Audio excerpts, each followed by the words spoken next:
Friends, இன்றைக்கி நம்ம பார்க்க போகிறது உங்கள் இம்யூனிட்டியை பூஸ்ட் பண்ணுற மாதிரியான ஒரு ரெசிபி. அதுதான் நெல்லிக்காய் சாதம். ரொம்ப சுவையான சாதம். இன்றைக்கி நான் அதை உங்களோட ஷேர் பண்ணியிருக்கேன். கண்டிப்பாக இந்த வீக் ட்ரை பண்ணுங்கள். சாதத்துக்கு ஒரு சிம்பிளாக மசாலா ரெடி பண்ணிக்கலாம். கடாயில் 3 டேபிள் ஸ்பூன் அளவு எண்ணெய் ஊற்றிக்கோங்க. அதுவும் எண்ணெய் நல்லா சூடானதும் ஒரு 1/4 டேபிள் ஸ்பூன் அளவு பெருங்காயம் சேர்த்திக்கலாம்.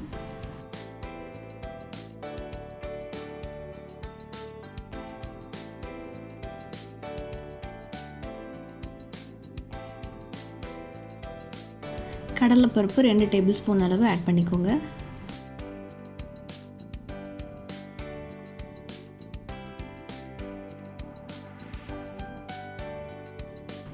இது பாதி அளவு பொன்னிறமாக வந்ததும்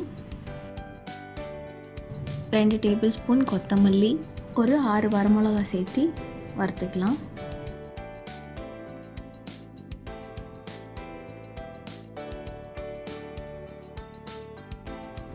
கொத்தமல்லி சேர்த்ததும் அதோட வாசம் வந்த உடனே நம்ம இறக்கிக்கலாம். நல்லா வாசம் வர ஆரம்பிச்சிருச்சு. இது ஒரு பிளேட்டில் ட்ரான்ஸ்ஃபர் பண்ணி ஆற வச்சிடலாம்.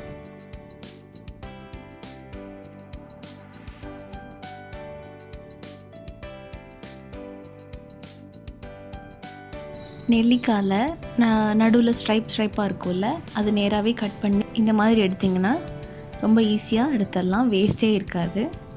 நடுவில் உள்ள கொட்டையை மட்டும் தனியாக எடுத்துடலாம். இப்போது எல்லா நெல்லிக்காயும் கொட்டையை நீக்கி தனியாக எடுத்து வச்சாச்சு. நம்மளோட மசாலா பொருளும் இப்போ ஆறியாச்சு. ரெண்டையும் நம்ம அரைச்சிடலாம்.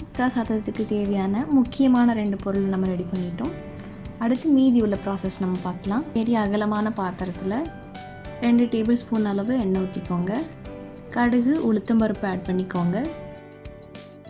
கடுகு பொரிஞ்சதும் அதை வறுத்ததும் 3 வரமிளகாய் ஆட் பண்ணி ஃப்ரை பண்ணலாம். நிலக்கடலை ஒரு 4 டேபிள் ஸ்பூன் அளவு ஆட் பண்ணிக்கோங்க.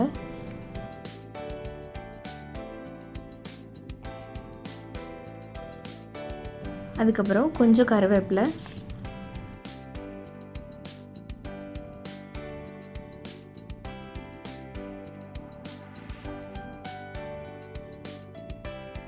அடுத்து கொரகொரப்பாக அரைச்சி வச்சுருந்த நெல்லிக்காய் ஆட் பண்ணிக்கலாம்.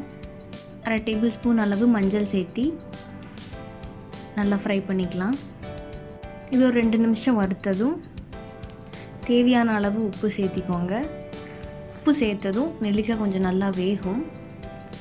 இது ஒரு 5 நிமிஷம் வரைக்கும் நல்லா வறுத்துக்கோங்க. இப்போ நான் ஆல்ரெடி குக் பண்ணி வச்சுருந்த ரைஸ் ஆட் பண்ணி கிளற போகிறேன். நெல்லிக்காய் ஃப்ரை வந்து நல்லா ஸ்ப்ரெட் ஆகிற மாதிரி கிளறிக்கோங்க.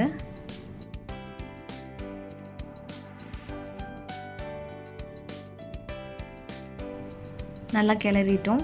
அடுத்து நம்ம ரெடி பண்ணி வச்சுருந்த மசாலாவை ஆட் பண்ணி நல்லா மிக்ஸ் பண்ணிக்கலாம். எல்லாம் இப்போ நல்லா மிக்ஸ் ஆகிடுச்சு. உப்பு ரொம்ப கரெக்டாக இருக்குது. இப்போ நம்ம இது மேலே கொத்தமல்லி தூவிக்கலாம். நல்லா காரமாக லேசான புளிப்பு சேர்ந்த சுவையோட நம்ம நெல்லிக்காய் சாதம் இப்போ தயார்.